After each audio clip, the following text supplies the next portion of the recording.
नमस्कार साथियों, स्वागत है आपका मेरे YouTube चैनल पर। हम पढ़ रहे हैं हिंदी साहित्य का इतिहास यूथ कंपटीशन टाइम्स बुक से।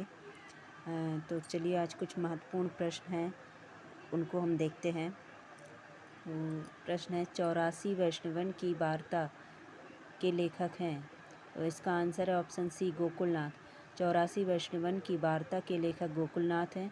इनके द्वारा रचित एक अन्य ग्रंथ 252 वैष्णवन की वार्ता है। 84 वैष्णवन वार्ता में आचार्य बल्लवाचार्य के शिष्यों का तथा 252 वैष्णवन की वार्ता में आचार्य विट्ठलनाथ के शिष्यों का जीवन परिचय है। ठीक है। अगला प्रश्न है 84 वैष्णवों की वार्ता का संबंध किस संप्रदाय से है। तो इसका आंसर है ऑप्शन डी बल्लभ संप्रदाय से।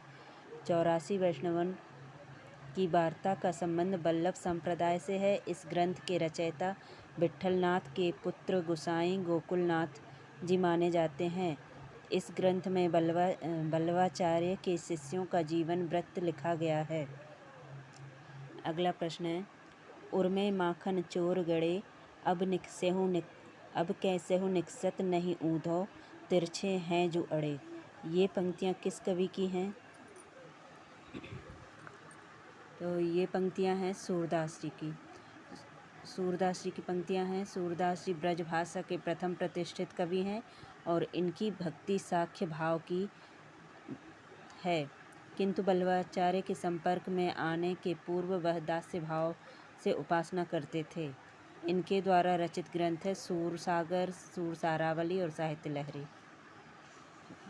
सूरदास किस रस का कोना कोना झाँकाए हैं। तो सूरदास वात्सल्य रस का कोना कोना झाँकाए हैं।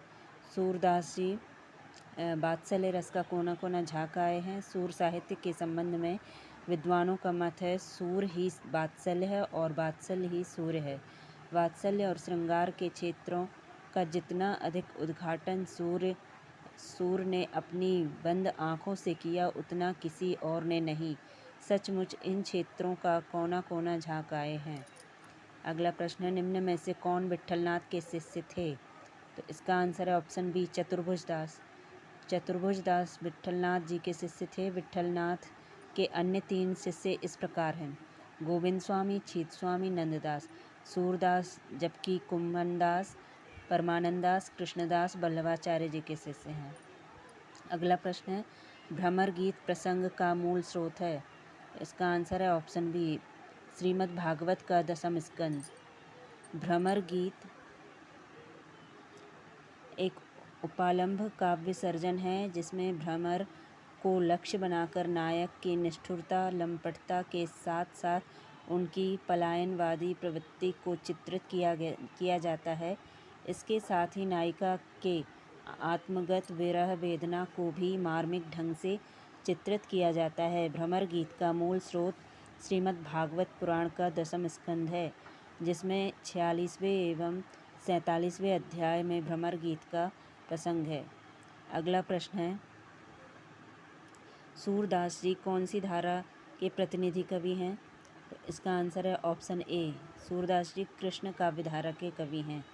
अगला प्रश्न है रास पंचाध्यायी के किस छंद में लिखा गया है। इसका आंसर है ऑप्शन सी रोला। आज के लिए इतना ही।